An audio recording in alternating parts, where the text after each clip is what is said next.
नमस्कार विद्यार्थी मित्रांनो, शिकताय ना? शिकायलाच पाहिजे.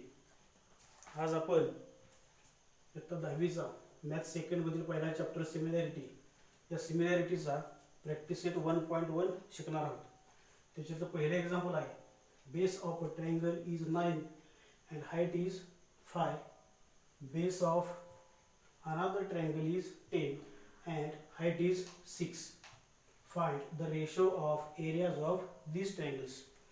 म्हणजे दोन ट्रायंगलचा बेस आणि हाईट दिलेली आहे आणि त्यांच्या एरियांचा रेशो काढायचा आहे. आपण दिलेली व्हॅल्यू लिहून घेऊया. पहिल्यांदा दिले base of a triangle is 9. म्हणजे पहिल्या ट्रायंगलचा base B1 is equal to 9. Height म्हणजे H1 is equal to 5. Base of another triangle is 10. B2 is equal to 10 and height is 6. H2 ची value 6 and find the ratio of areas of these triangles. मग आपल्याला property माहिती आहे. Ratio of areas of two triangles means A1 upon A2 is equal to ratio of product of their bases and corresponding heights. म्हणजे B1 into H1 upon B2 into H2. B1 into H1 upon B2 into H2. त्याचा reason लिहायचं आहे. आपल्याला property माहिती आहे सगळी. Ratio of areas of two triangles is equal to ratio of product of their bases and corresponding heights.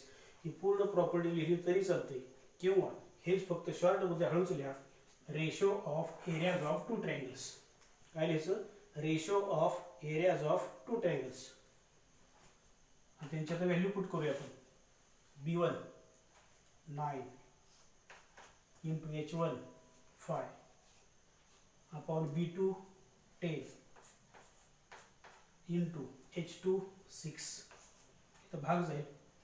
5 1 5 5 2 10 3 2 6 3 3 9 is equal to वरती काय राहिलं 3 1 3 आणि खाली 2 2 4.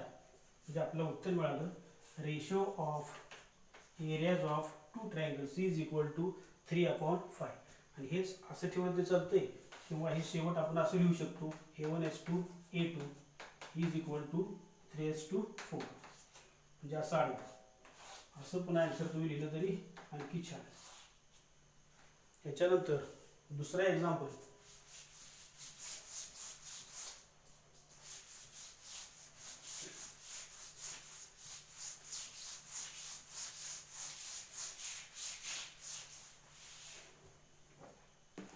दुसऱ्या एक्झाम्पलला फिगर दिलेली आहे.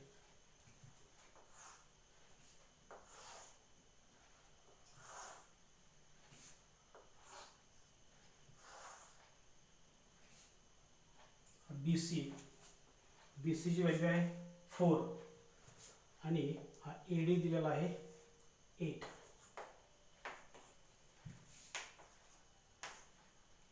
इथं राईट अँगल आहे, इथं राईट अँगल आणि काढायचं आहे. एरिया ऑफ ट्रायंगल ABC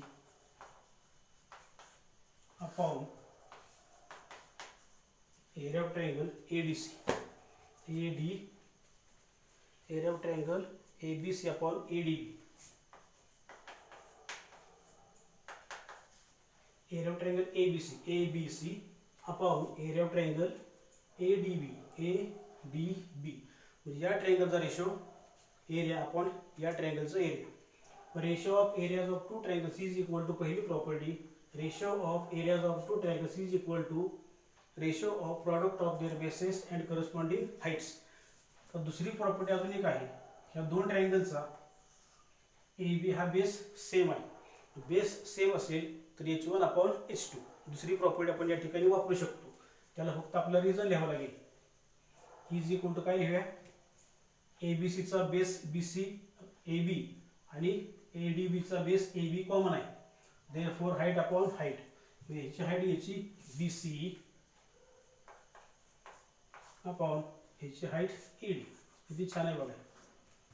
म्हणजे बेस सारखा असेल तर हाईट अपॉन हाईट. याचं रिझन याचं ट्रायंगल्स हॅव्हिंग इक्वल बेस किंवा A B is a common base. इथं ब्रॅकेटमध्ये लिहायचं A B is a common base. उत्तर झालं आपलं. आता किमती वाढल्या की बी सीची व्हॅल्यू ठेवायची 4 आणि ए डीची व्हॅल्यू 8. त्याला संक्षिप्त रूप द्या 4 1 4 4 2 8 म्हणजेच 1/2. हेच आडवं लिहू शकता तुम्ही. Area of triangle A B C S2 area of triangle A D B तर लिहायचं इज इक्वल टू 1:2. असं दुसरं एक्झाम्पल तुम्हाला पूर्ण करता येईल. हेच उदाहरण तुम्ही पहिली प्रॉपर्टी वापरून सुद्धा करता येईल. A B line B cancel होईल किंवा ए बी हा बेस सेम आहे म्हणून हाईट अपॉन हाईट. आणि प्रत्येक उदाहरण पहिल्या प्रॉपर्टीला सुद्धा करता येतं. तिसरं एक्झाम्पल आहे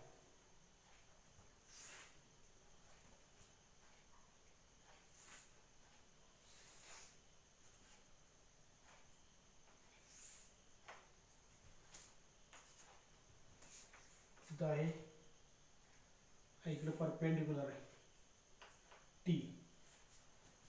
तर पी एस हा पॉइंट आहे क्यू. इथं आहे आर. आणि क्वेश्चन आहे त्याच्यात व्हॅल्यू काय काय दिलेले आहेत. क्यू आर आहे 6, पी एस सुद्धा 6, हा पूर्ण पी आर दिलेला आहे 12 आणि काढायचं आहे क्यू टी. दोन ट्रायंगल दिसत आहेत पण इथे एकच ट्रायंगल घ्यायचं आहे आपण हा. आणि तुम्हाला काढायचं आहे क्यू टी. क्यू टी काढायचं आहे तर आपण विचार करायचा एकच ट्रायंगल बघायचा पी क्यू आर. हा या पी क्यू आरचा बेस क्यू आर आणि हाईट पी एस. आणि पुन्हा तोच ट्रायंगल पी क्यू आर असा पाहायचा की वरचा हा बेस घ्यायचा आणि ही घ्यायची हाईट. ट्रायंगल तोच आहे म्हणजे एरिया सेमच येणार. म्हणून त्याच ट्रायंगलचा आपण रेशो घेतला तर तोच ट्रायंगल असल्यामुळे 1/1 येईल रेशो. आपण रेशो घेऊया area of triangle P Q R upon area of triangle P Q R घेतला. Area of triangle P Q R upon area of triangle P Q R तोच ट्रायंगल फक्त बेस आणि height बदलायची. हा base घेऊया Q R आणि height P S. Base into height Q R into P S. Q R into P S upon आता हा base घ्यायचा पी आर आणि हाईट घ्यायची Q T. P R into Q T. आता हा ratio सारखाच असल्यामुळं ह्याला हे जाईल आणि उत्तर येईल 1/1. क्यू आरची व्हॅल्यू क्यू आर आहे 6, पी एस सुद्धा 6 अपॉन पी आर पूर्ण पी आर आहे 12 इंटू क्यू टी आपल्याला फाइंड करायचं. Q T as it is. आता इथे भाग कसा झाला बघा. 6चा भाग जाईल 6 1 6, 6 2 12, बेक के बे बेसक 12. इथं राहिले काय फक्त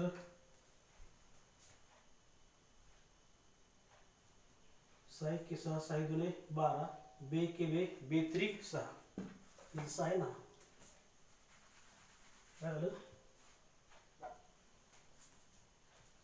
6 1 6, 6 2 12 तर 6 होता. बे के बे आणि बेत्रिक 6. जिथं राहिला 3 upon Q T is equal to आहे 1/1. याचं क्रॉस मल्टिप्लिकेशन केलं Q T 1 Q T is equal to 3 1 3. Therefore Q T is equal to 3. या पद्धतीने आपण ह्या क्यू टीची व्हॅल्यू काढलेली आहे. हे झालं तिसरं एक्झाम्पल.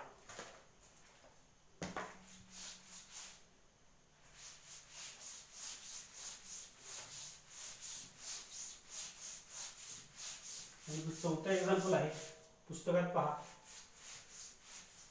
चौथ्या एक्झाम्पल मध्ये दोन पॅरलल लाईन दिलेले आहेत आणि त्याच्यात दोन ट्रायंगल आहेत आणि त्याच दोन ट्रायंगलचा रेशो काढायचा.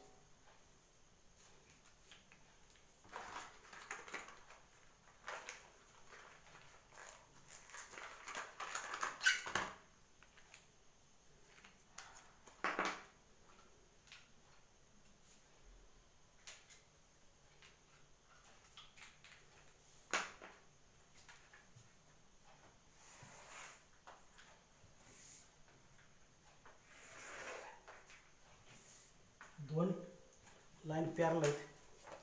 एक आहे ट्रायंगल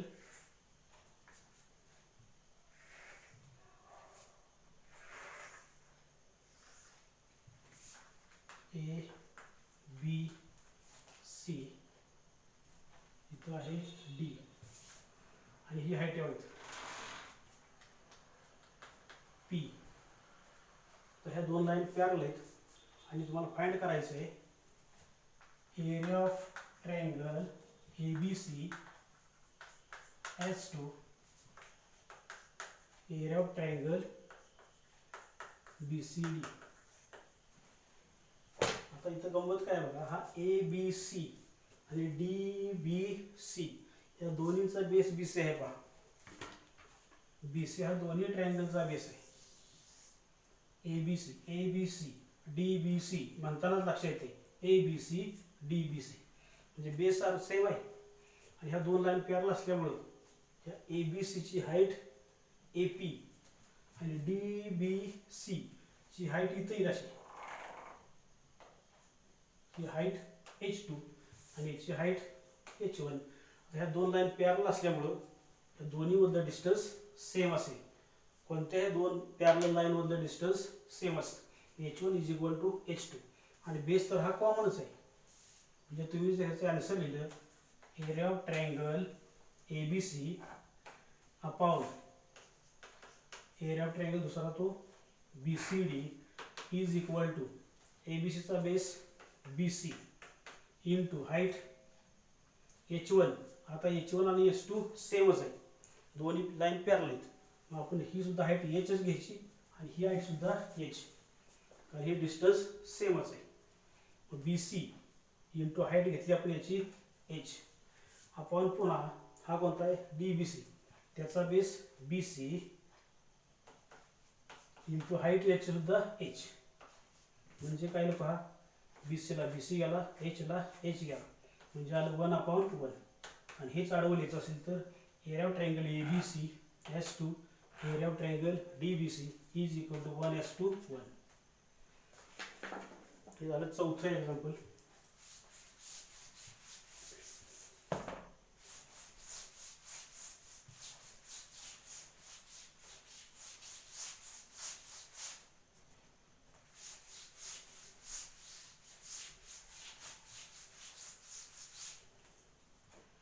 त्याच्यानंतर लास्ट एक्झाम्पल आहे. याच प्रॅक्टिस सेटमधलं last example.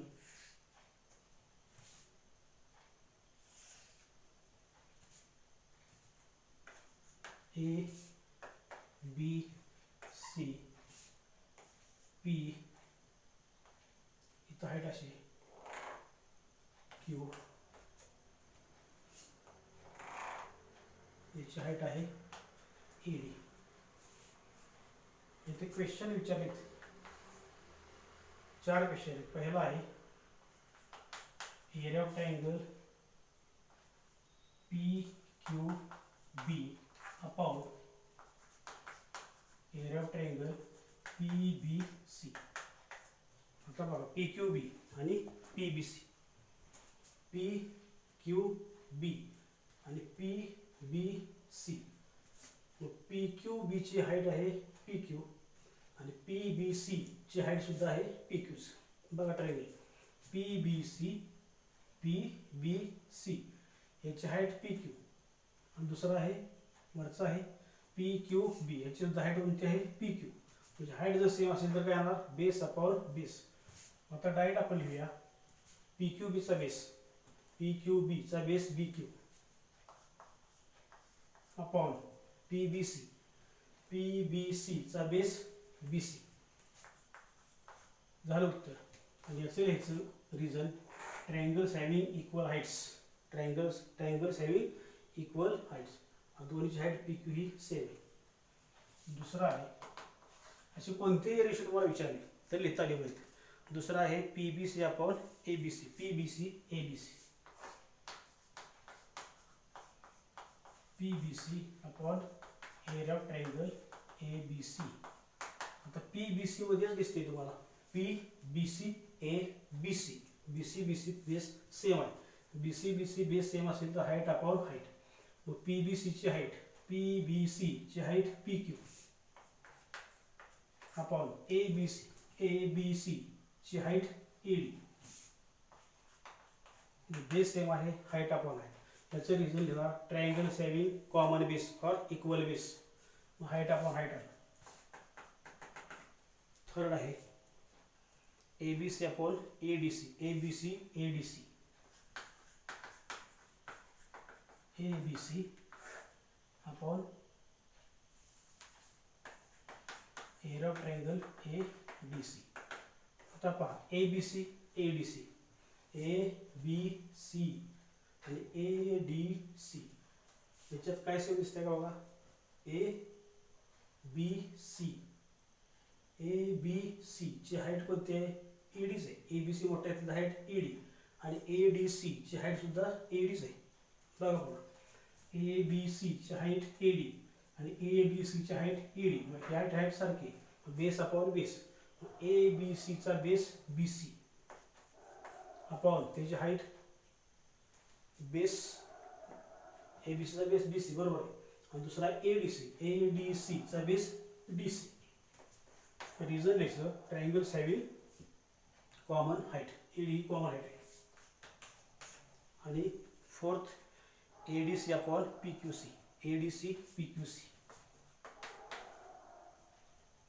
Area of triangle ADC upon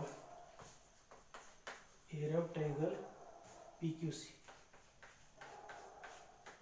आता ADC कुठे आहे पहा. ADC बघा इथे ADC आणि PQC यांचं काय सेम दिसत नाही. ADC ची हाईट AD, PQC ची हाईट PQ, ह्याची हाईट AD, ह्याची हाईट PQ काय सेम नाही. ADC चा बेस DC आणि PQC चा बेस QC. हाईट सेम नाही, बेस सेम नाही. पहिली property ratio of areas of two triangles is equal to ratio of product of their bases and corresponding heights. मग ADC चा base DC into height ADC ची height AD upon PQC चा base QC into PQC ची height PQ. अशा पद्धतीनं practice set 1.1 आपण complete केलेला आहे.